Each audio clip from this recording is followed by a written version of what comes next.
Welcome to Bathroom Book Reviews, where I review books in my bathroom bi-weekly. Hey all, it's CJ, and today's book review is Beowulf. Alright, so I want to start off this video and say that I'm not big into poetry. I like some gothic poetry, like Edgar Allan Poe, and a little bit of epic poetry.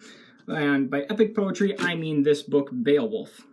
You know, it's technically a poem, so, yeah, this is my favorite poem, actually. Beowulf is absolutely my favorite poem. It's pretty short, too, for epic poetry standards. Epic poetry is usually stuff like the Odyssey or the Divine Comedy. But Beowulf is about 100 pages long, where those are more like 200-300 page books, maybe longer, depending on your translation and all that other good stuff.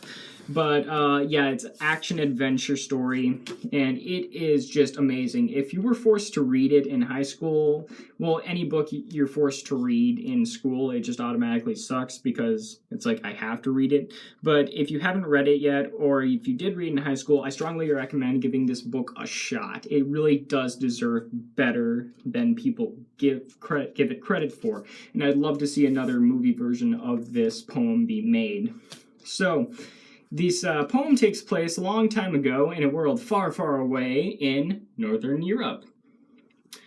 So the Dane people built a great mead hall that, they basically just party all the time there. Just get drunk on mead and just party all the time. And this really annoys a creature named Grendel. So Grendel does the absolute most logical thing ever and decides to, just go over to the mead hall, knock on the door, and just, eat and kill everyone that he can find. Like a swell guy. Oh, Grendel. So he does this while they're sleeping, so, they're passed out drunk, and, it's easy pickings for him to go around as a monster and go and kill everybody. So after a time of this, continuing to happen, a group of northern people called the Geats decide to come and help their friends, the Danes. And their leader is a hero named Beowulf, and that's where Beowulf comes in. Beowulf is just, an all-around cool guy. This guy is just... He's BA. This guy is BA. He's the definition of BA. I don't want to swear at all in my videos, so I'm just saying BA.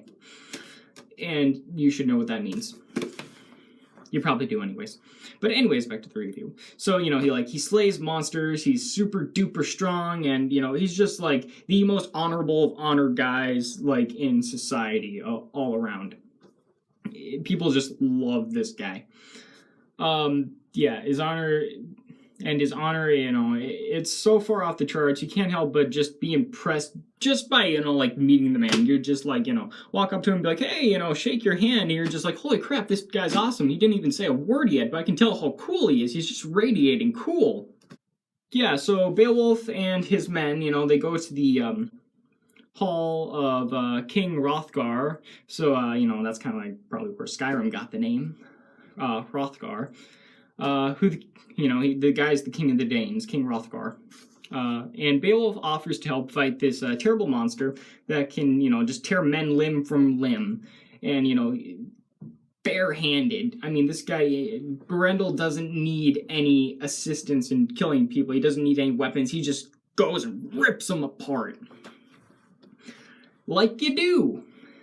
But anyways, So Beowulf says, hey, I'll fight him in the most honorable way I know how. If he fights barehanded, so will I. See, this is a good idea right there, folks. But anyways, yeah, so Beowulf fights, he vows to fight Grendel, and yeah, bare freaking handed. It's impressive. And that's where I'm going to leave it off on that. So he's going to fight the creature, the monster. And I'm not going to go into any other spoilers, even though this book is multiple of hundreds years old. Yeah, it's a pretty short epic poem. Like I said in the beginning, it's only about 100 pages long.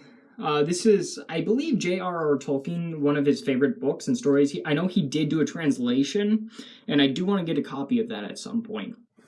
But the translation that I have, it has the, I'll try and show a little bit. It's kind of hard to see. But it has, on this side, the original Old English.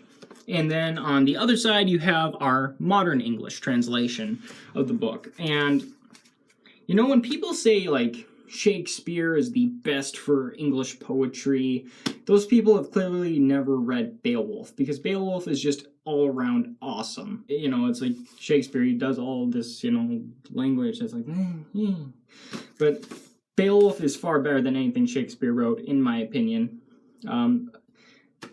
It's just an all-around cool poem. And if you did read it in high school and you didn't like it then, you're a little older, give it another shot, read it in your own volition, because it is a really cool story, and it's really action-packed and really fun. It's short, too.